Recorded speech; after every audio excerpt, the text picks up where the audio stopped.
General horse کو یہ بات کہی گئی، اس نے سوچا کہ ہم ٹیپو سلطان کا وسائل سے، وسیلوں سے، کسی بھی ہتھیار سے مقابلہ نہیں کر سکتے، اس لیے کہ مرد مجاہد، اللہ کا بندہ،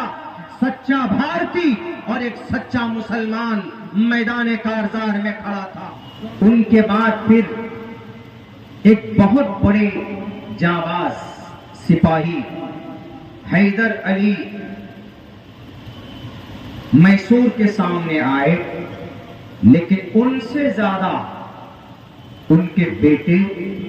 جن کا نام ہم لوگ تاریخ کی کتابوں میں پڑھتے ہیں، سنتے ہیں، بہت کوشش کی نواب سراج الدولہ کے بعد۔ یہ دو بڑے پتھر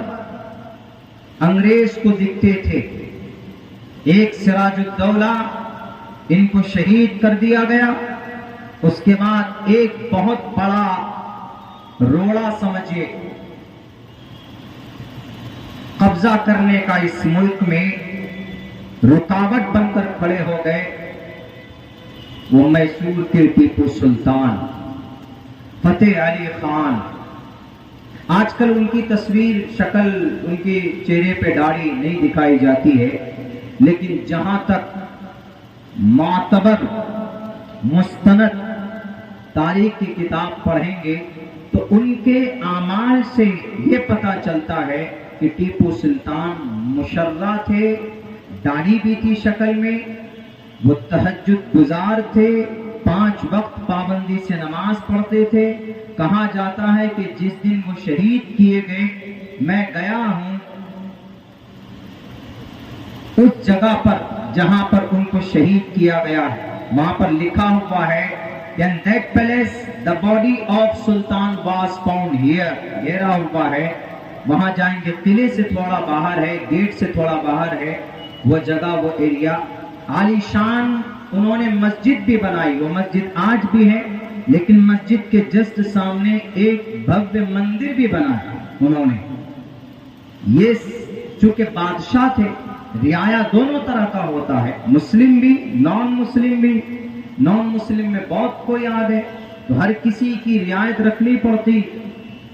تو ان پر تو تشدد کا الزام لگایا جاتا ہے کہ ٹیپو سلطان صرف مسلم پرست تھے، ایسا نہیں ہے، بلکہ وہ ہر کسی کا خیال رکھتے تھے۔ جس دن ان کا انتقال ہوا، شہید کیے گئے، کہا جاتا ہے کہ فجر کی نماز کے بعد 1 پارہ ڈیلی تلاوت کرنے کا ان کا معمول تھا، لیکن جس دن شہید کیے گئے اس دن 2 پارے قرآن کریم کی تلاوت کر کے میدان میں آیا تھا۔ ان کی یہ تربیت ان کے ابا نے کی تھی۔ کسی بہت بڑے مدرسے کے فارغ نہیں تھے، وہ کوئی بہت بڑے عالم دین بھی نہیں تھے ٹیپو سلطان، لیکن ایک یودھا، وہ بہت بڑا پتھر توپ کے مانی، میں دیکھا اس پتھر کو، آپ دیکھیں گے وہاں کے قید خانے میں اس پتھر کو کندھے سے اٹھا کر لا کر جہاں پہ ڈالا ہے، سوراخ ہے، وہ پتھر بھی ہے، بہت لمبا، کم سے کم 8 یا 10 فٹ کا ہوگا، کافی چوڑا ہے وہ۔ بہادر نوجوان، تاریخ کے اندر ایسا یودھا نہیں ملتا، ایک ہاتھ سے آدمی تلوار چلاتا ہے، ایک ہاتھ سے چلاتا ہے ایک وقت تو دوسرا ڈھال پکڑتا ہے، لیکن تنہا ایسا مرد مجاہد تھا یہ ہماری تاریخ میں، ہماری بھارت کی تاریخ میں، بلکہ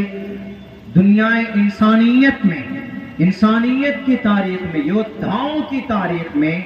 ایسا مرد مجاہد تنہا ٹیپو سلطان کا نام ملتا ہے۔ ایک وقت دونوں ہاتھوں سے تلوار چلانے والا یودھا، اس کا نام ٹیپو سلطان کا تھا۔ 1799 انگریز چاروں طرف قبضہ کر چکا تھا،